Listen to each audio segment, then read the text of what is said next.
السلام علیکم سامعین، 5 رجب المرجب اور 26 دسمبر ہے۔ خبر کا عنوان ہے مسجد کے باہر سے پتھر ہٹانے کے معاملے میں جھگڑا، پولیس فورس تعینات، اس علاقے میں انٹرنیٹ بند۔ خبر سنیے تفصیل سے۔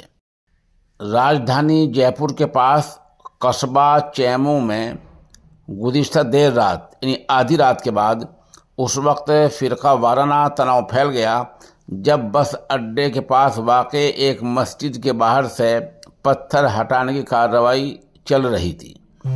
دیکھتے ہی دیکھتے حالت اتنی بگڑ گئی کہ ایک خاص سماج کے لوگوں نے پولیس پر پتھراؤ شروع کر دیا، جس میں کچھ پولیس والے بھی زخمی ہوئے ہیں۔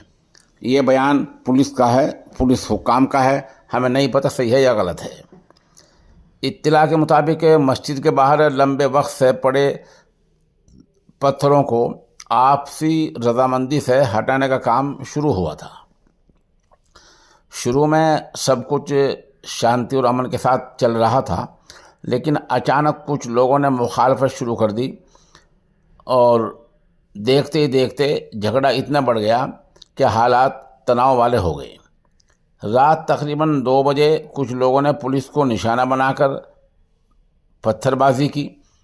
حالات سنبھالنے کے لیے پولیس کو لاٹھی چارج کرنا پڑا اور آنسو گیس کے گولے بھی چھوڑے گئے۔ سی پی ویسٹ ہنومان پرساد مینا نے صحافیوں کو بتایا کہ رات تقریباً 2 بجے پولیس پر حملہ کیا گیا ہے، جس میں کچھ جوان زخمی ہوئے ہیں۔ حالانکہ اضافی پولیس فورس بلا کر حالات کو قابو میں کر لیا گیا ہے۔ انہی حالات کو دیکھتے ہوئے وہاں کا جو ماحول ہے وہ چھاؤنی جیسا ہو گیا ہے اور فی الحال اس علاقے میں انٹرنیٹ سیوا بند ہے۔ اس حساس معاملے کے مد نظر انتظامیہ نے ایک قدم اٹھاتے ہوئے قصبہ چوموں میں موبائل انٹرنیٹ اور سوشل میڈیا خدمات پر عارضی طور پر روک لگا دی ہے۔